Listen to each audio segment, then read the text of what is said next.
Bonjour, je vais vous présenter un exemple d'application où on va parler du champ de pesanteur, les mouvements dans le champ de pesanteur, l'application de la deuxième loi de Newton et également tout l'aspect travail d'une force. Donc on va essayer de résumer un petit peu toutes les connaissances que vous devez avoir pour cette année. Je précise le contexte. Nous sommes dans le champ de pesanteur, donc on symbolise souvent par la constante de gravité petit g, le vecteur champ de pesanteur qui est uniforme partout. Mon exercice, un objet qui se déplace de A vers B. Alors la vitesse en A est nulle et cet objet, on peut penser à un véhicule, atteint la vitesse de 50 km/h en B. Par la suite, la vitesse ne change pas et on se retrouve au point C ici qui a la même vitesse qu'en B. En revanche, vous voyez, le véhicule est éjecté à cette vitesse-là avec un angle et comme on l'a vu en classe, la trajectoire a toutes les chances d'être parabolique. Alors au début, on vous demande quelles sont les forces qui peuvent s'exercer ici en considérant des frottements. Alors au niveau du dessin présenté là, la première force qui vient à l'esprit est le poids. Voilà. On n'oublie pas qu'il y a un support, hein, le sol AB. Donc il y a une réaction du support. Alors moi je dois faire partir le point d'action du vecteur au support. Et le vecteur est ascendant. Attention, il doit compenser le poids. On appelle ça la réaction normale. Bien. On suppose qu'il y a des frottements. Alors la plupart du temps, les frottements de l'air, les frottements fluides et des frottements solides. Alors moi, je fais la résultante au sol. Donc les forces de frottement sont résumées par ce vecteur petit f. Force de frottement. Ensuite, on peut supposer que si le véhicule accélère, c'est qu'il y a un moteur, et effectivement, est précisé la force motrice 5000 Newton. Alors on l'a fait dans le sens du mouvement, et collinéaire à AB. Donc Fm. Voilà. On demande, par exemple, on pourrait demander écrire les travaux des différentes forces et en déduire la valeur des forces de frottement. Alors dans ce mouvement, on pourrait écrire ça effectivement. Je rappelle que le travail d'une force sur un trajet, alors par exemple de A vers B, admettons pour la force Fm, à la base c'est le produit scalaire de Fm par AB. Alors quand on projette sur un axe, l'axe horizontal ici, cela se résume à Fm fois AB, fois le cosinus entre Fm et AB. Par exemple. Du coup, ici, par exemple, on peut simplifier parce que Fm et AB, ça c'est simple. Fm est horizontal vers la droite, AB également. Ces deux vecteurs sont collinaires de même sens. Donc il n'y a pas d'angle. Donc finalement, cet angle-là vaut 0. Et vous savez que le cosinus d'un angle qui est nul, eh bien ça vaut 1. In fine, le travail de Fm sur le trajet AB, c'est Fm fois AB. Vous remarquez que ce travail est moteur, hein, car il est automatiquement positif vu le signe du cosinus. On dit qu'il est moteur, ça nous rassure parce que c'est la force de poussée donc, qui est liée au moteur. Si j'écris de même de A vers B, le travail de la force de frottement. Alors, travail de la force de frottement, même chose, un frottement scalaire AB. Alors, en projection, F, un produit simple AB, cosinus entre F et AB. Alors là, vous devez voir aisément, si je reporte un peu en dessous, AB, c'est un vecteur de ce type. Le vecteur F en un point quelconque est ainsi. Finalement, entre ces deux vecteurs, on a un angle orienté de pi, si vous souhaitez, ou 180. Donc, entre F et AB, nous avons pi. Et cos pi est égal à moins 1. D'emblée, le signe s'impose par le signe du cosinus, négatif ici. Donc, la résultante de ce travail, finalement, c'est moins FAB. Vous remarquez négatif, on dit que ce travail est résistant, ce qui est logique puisqu'on s'adresse à des forces de frottement qui s'opposent au mouvement. Alors la question qui est posée, voilà, c'est en déduire la valeur de la force de frottement. En exergue, je pourrais rajouter que sur AB, le travail du poids, eh bien ici il est nul, effectivement, il ne travaille pas le poids. Le poids étant perpendiculaire au mouvement, entre AB et P il n'y a pas d'angle. Enfin, autant pour moi, il y a un angle de 90 degrés. Et vous savez que cosinus 90, ça fait 0. Donc finalement, alors au bac, on peut justifier, hein, vous écrivez en parallèle que P est perpendiculaire à AB, donc cette force ne travaille pas. Donc on en déduit un travail qui est nul. Attention, il ne faut pas dire que la force est nulle, hein, ce n'est pas le propos. Son travail est nul, hein, admirez la nuance, et n'oubliez pas, un travail est une énergie qui s'exprime en joules. Mêmement, on peut dire que Rn ne travaille pas non plus. En effet, Rn étant perpendiculaire à AB, son travail est nul. Donc voilà pour les travaux des forces. Question, en déduire de tout cela la valeur de la force de frottement. Alors ici, on peut appliquer la conservation, ou pas d'ailleurs, de l'énergie mécanique. Alors l'énergie mécanique, hein, on la situe entre A et B.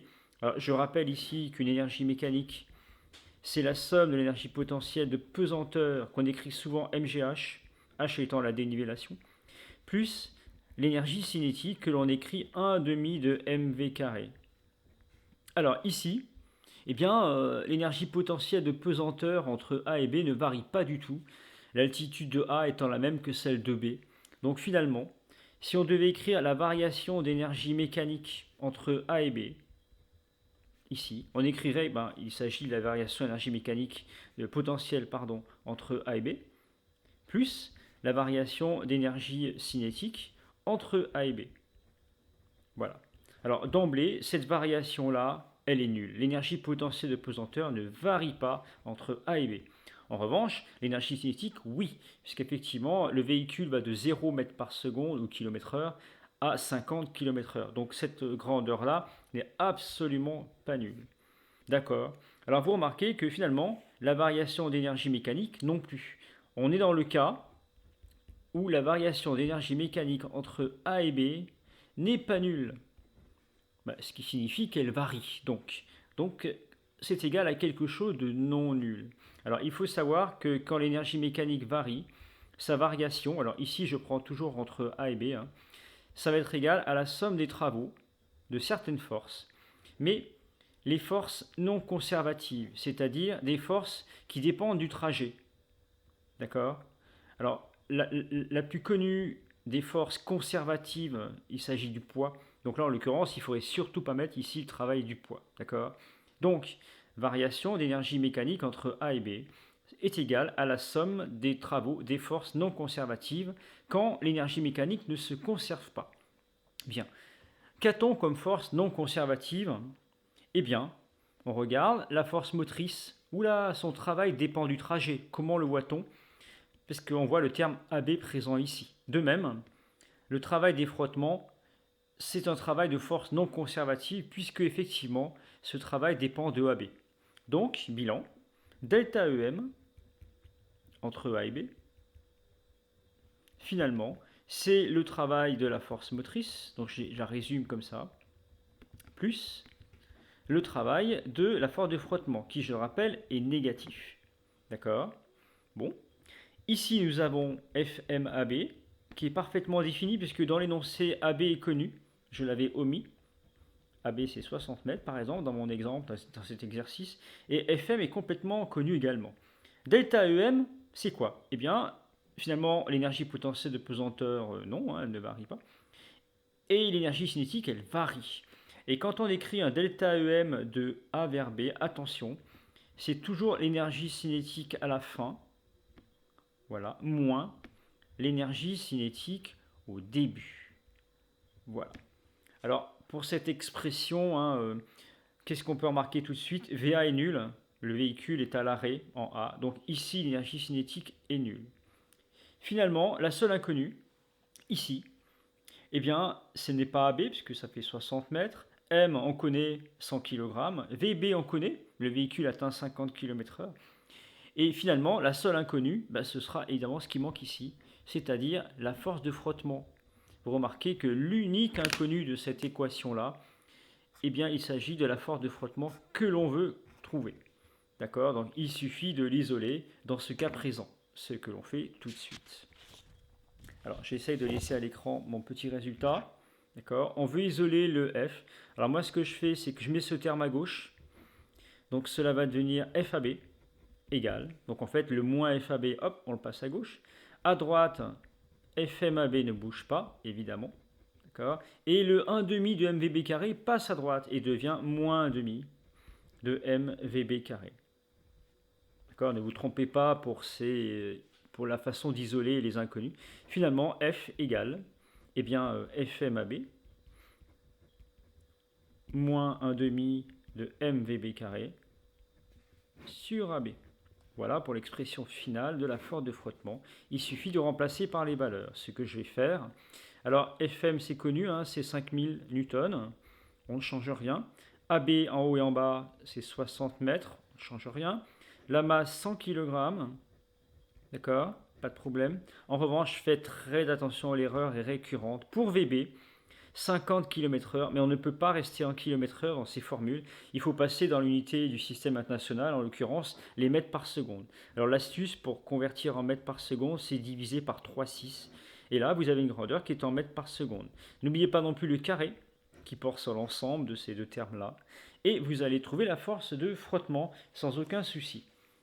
Alors, en termes de valeur, si vous faites le calcul comme moi, je l'ai fait auparavant, je trouve 4839 newtons.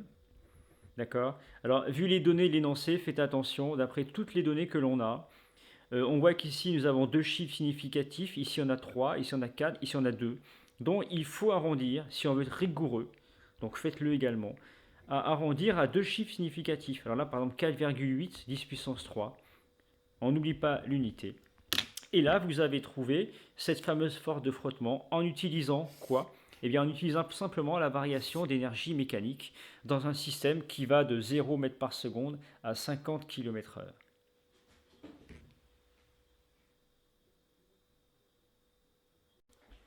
Suite de l'exercice, donc nous avons trouvé la valeur de la force de frottement entre A et B. Ensuite, ce véhicule à la même vitesse, c'est-à-dire 50 km/h, il monte ici sur cette pente-là et en C est éjecté. Donc on imagine la chute d'un véhicule, une falaise par exemple, je ne sais pas, quelque chose comme ça. Bien, je souhaite étudier le mouvement dans le champ de pesanteur de ce véhicule et poser quelques questions récurrentes, en l'occurrence, quel est le temps de chute? Quelle sera la distance horizontale parcourue? Par exemple, quelle sera la vitesse lorsque le véhicule va toucher le sol ici? Donc ce sont des questions qui sont posées très couramment et qu'il faut maîtriser absolument. Bien, on commence comment? Eh bien, toujours par établir les équations horaires. Alors, nous sommes dans le champ de pesanteur. Et par exemple, alors, comme vous avez déjà travaillé sur ce genre d'exercice, vous savez sûrement que la trajectoire va être un arc de parabole. Donc, on suit la vitesse initiale et le véhicule va avoir ce mouvement parabolique là et va toucher le sol, par exemple, en D. Voilà. La seule force qui s'applique dans ce champ de pesanteur, c'est le poids, la force poids. Tout le temps verticale, hein, elle s'affranchit complètement de la nature du mouvement. Et on néglige toute force de frottement éventuelle pour pouvoir résoudre simplement les équations.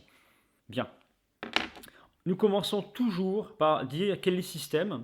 Donc le système, là je ne vais pas l'écrire, c'est le véhicule de masse 100 kg.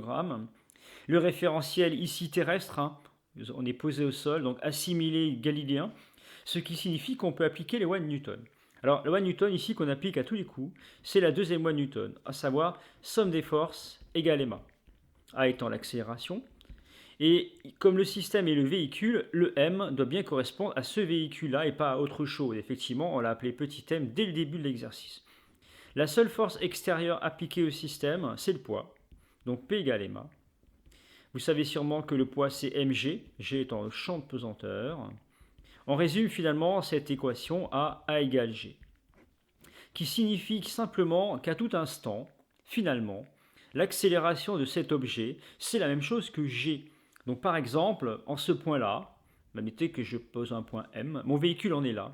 Si je devais tracer son accélération, il suffirait de translater ce vecteur-là, de le placer en M, voilà, même norme, même direction, et finalement c'est la même chose que A. A ou G, c'est pareil.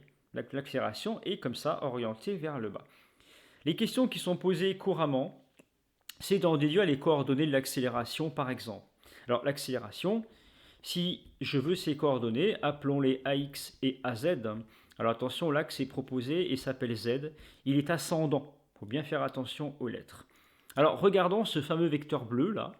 Si je le projette en X, c'est comme si vous colliez un clou en X. Et je vois que va-t-il se passer? On aura juste l'impact du clou, un trou.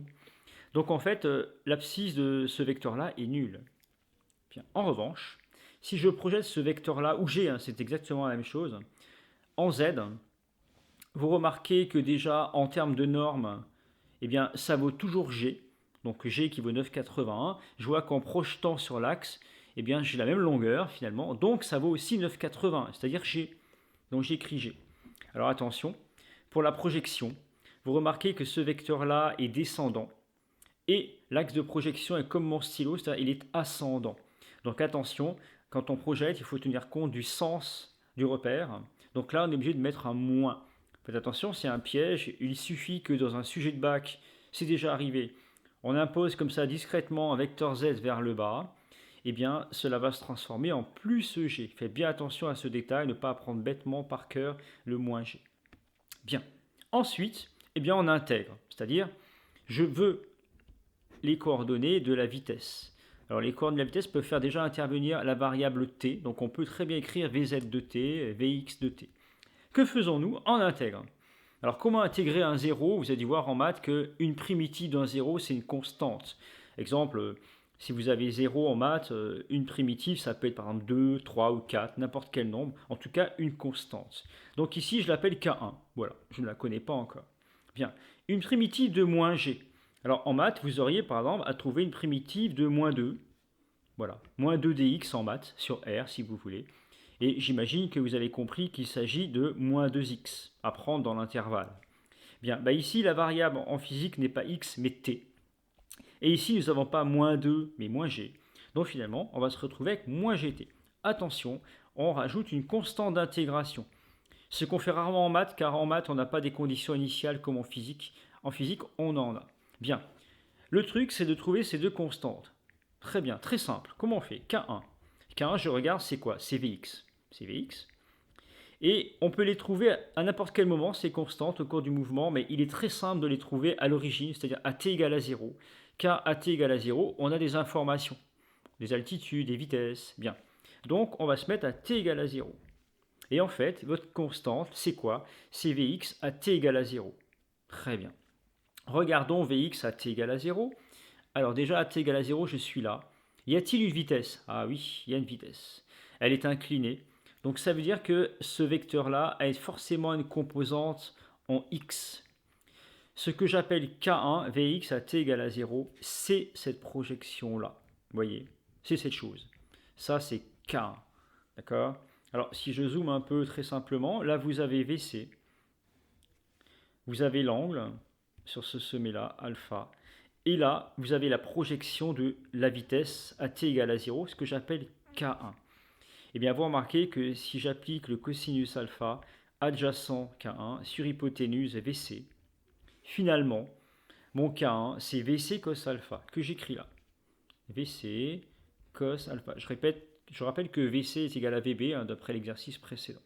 Pour K2, eh bien K2, c'est quoi? On va dire K2, c'est Vz, et je me mets à l'origine, c'est-à-dire à t égale à 0. Regardons le dessin. Y a-t-il un Vz à l'origine? Ah oui, car si je projette le vecteur vitesse, verticalement ici, je vais me retrouver avec K2. Dans mon zoom précédent, la projection sur l'axe Z, elle est là. Et voyez, en gras, là, vous avez K2.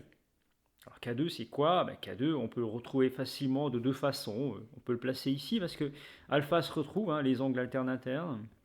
Et vous remarquez que si je fais sinus alpha, eh bien, j'ai opposé K2 sur l'hypoténuse VC qui n'a pas changé. Bilan, K2, c'est VC sinus alpha, ce terme-là. VC sinus alpha. Vous retrouvez donc les équations en vitesse. Vx, c'est Vc cos alpha, c'est une constante d'ailleurs. C'est-à-dire qu'en x, la vitesse est constante.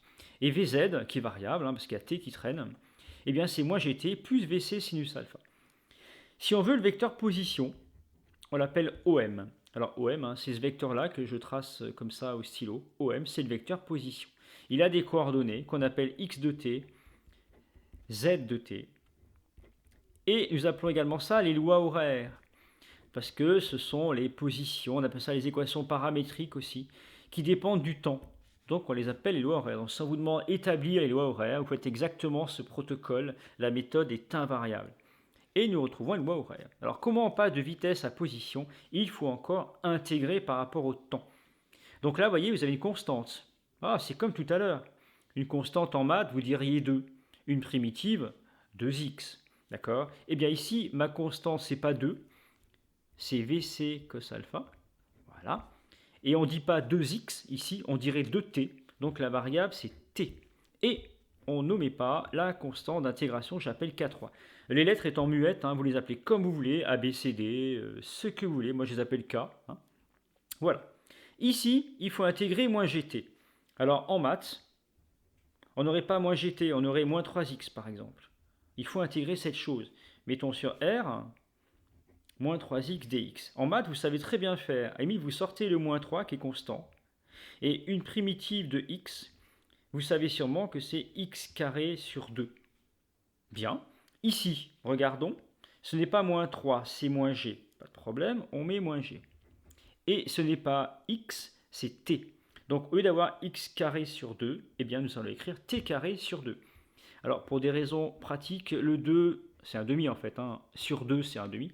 On le place devant, voilà, c'est plus esthétique. Voilà, une primitive de moins gt, moins 1,5 gt2. Ici nous avons une constante. Même topo que tout à l'heure, hein, on est réécrit la constante, on la fuble de la variable et c'est terminé. Plus une constante d'intégration, K4. Voilà pour les lois horaires. On a simplement à retrouver les deux constantes K3, K4. Alors K3 c'est quoi? C'est x si je me mets à t égale à 0. Effectivement, si je fais t égale à 0 ici, ce terme s'en va. Et effectivement, K3 c'est x à t égale à 0. Je regarde mon dessin. À t égale à 0, je suis là. D'accord. Que vaut x? Je n'ai pas avancé dans mon repère. X vaut 0. Donc, ma constante, elle est nulle. Voilà. K3, c'est x à l'origine, et à l'origine, je n'ai pas d'abscisse. En revanche, K4, comment on trouve K4? On fait z à t égale à 0. Donc ce terme s'annule, hein, et t égale à 0, t égale à 0. K4, c'est z à t égale à 0. Je regarde. À t égale à 0, je suis là. Que vaut z? Ah, z n'est pas nul. Je suis à 30 mètres d'altitude. Il vaut h. Donc en fait, le K4, il est égal à h. Bilan des lois horaires, les voici. X de t, c'est une variable, attention, Vc cos alpha t, voilà. X n'est pas constant, effectivement, on voit bien que là, si on regarde en x, x augmente en fonction du temps. Et z de t, c'est moins 1 demi, gt carré, plus Vc sinus alpha t, plus h. Alors attention, si le mouvement démarrait au sol, il n'y aurait pas de h, il n'y aurait pas cette constante-là, d'accord? Ici, elle est bien présente. Voilà. On reconnaît tout de suite un polynôme du second degré de la forme at2 plus bt plus c, comme en maths avec la variable x. Et le a est négatif, ce qui implique une forme de trajectoire en arc de parabole de cette forme-là. D'accord, c'est un peu mal dessiné, autant pour moi. Et le a étant négatif, c'est que la concavité est orientée vers le bas. Donc cette expression-là est tout à fait corroborée par le dessin préliminaire que j'avais supposé, hein, donc un arc de parabole.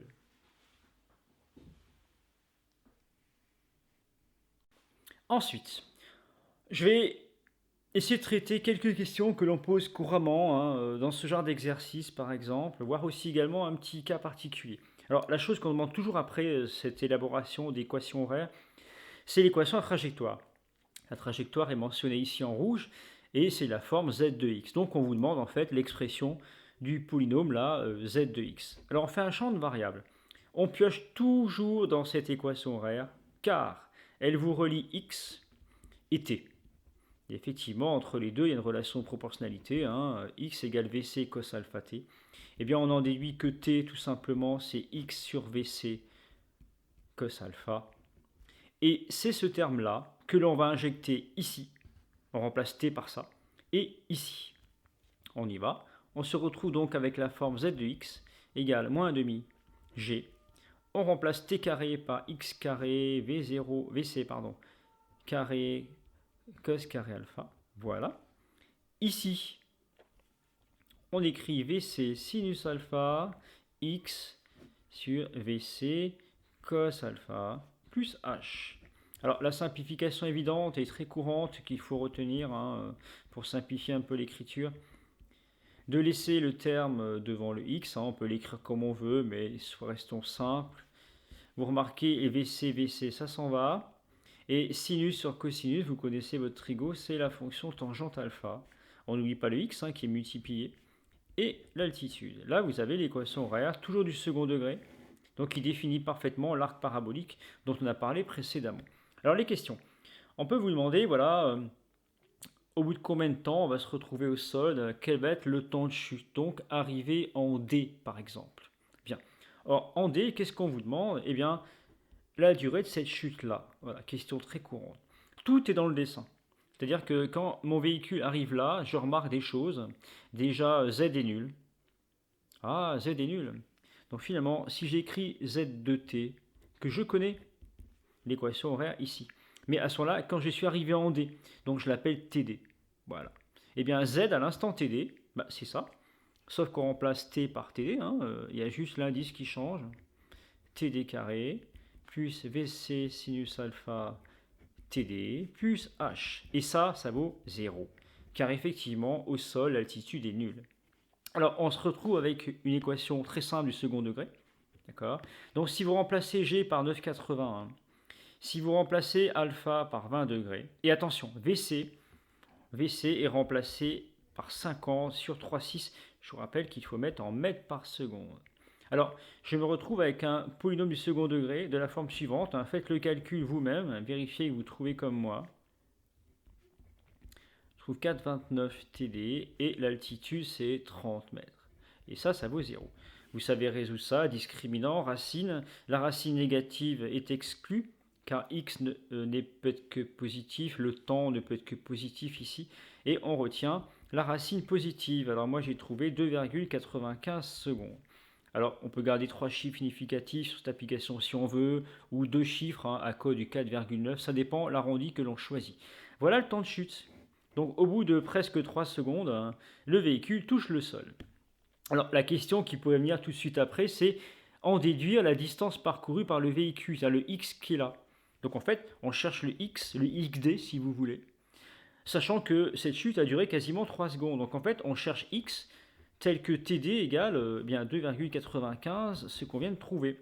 On pioche où? Eh bien dans l'équation horaire. Effectivement, x de t, on connaît. Donc en fait, x c'est quoi? VC, 50 sur 3,6, voilà.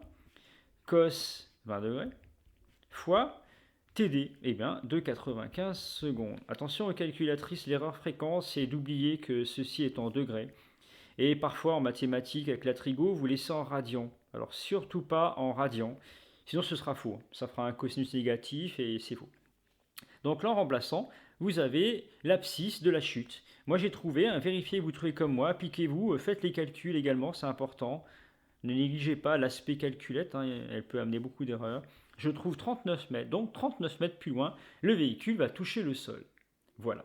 Alors, autre question récurrente, on peut vous demander, voilà, le véhicule va toucher le sol, à quelle vitesse par exemple? Donc j'essaie de vous indiquer un petit peu les questions courantes. Alors je remets le dessin. On vous demande la vitesse quand il touche le sol. Nous, on connaît très bien le temps que ça a pris. Donc où va-t-on piocher? Eh bien dans les équations de vitesse qui sont là. Car effectivement, si on veut la vitesse à un instant donné et qu'on connaît l'instant donné, on va piocher dans les lois horaires en vitesse. Du coup, on peut écrire Vx à l'instant TD qu'on vient de trouver.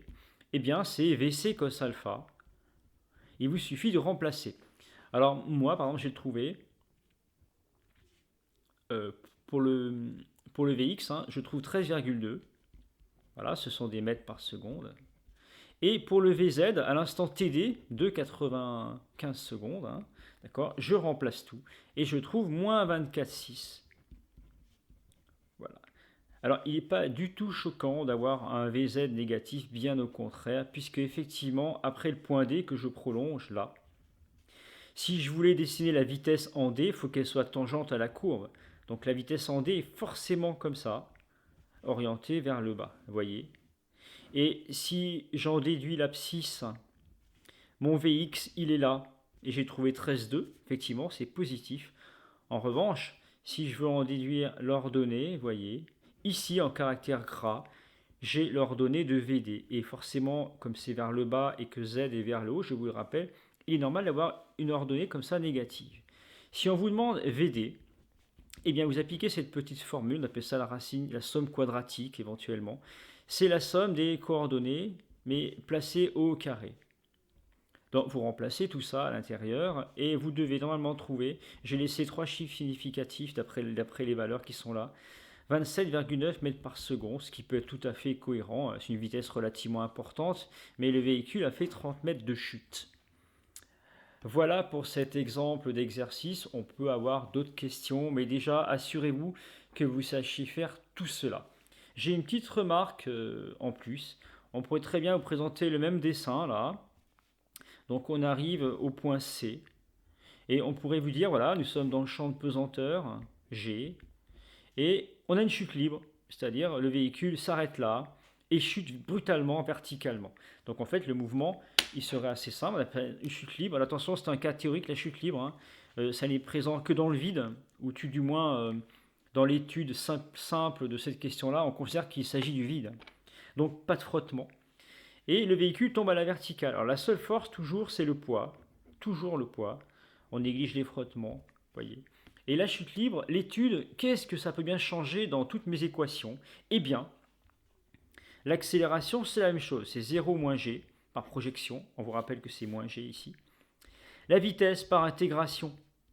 Alors, nous, en vitesse, on avait VC cos alpha, voilà. Sauf que là, il n'y a pas de vitesse en C. On lâche le véhicule, il tombe tout seul.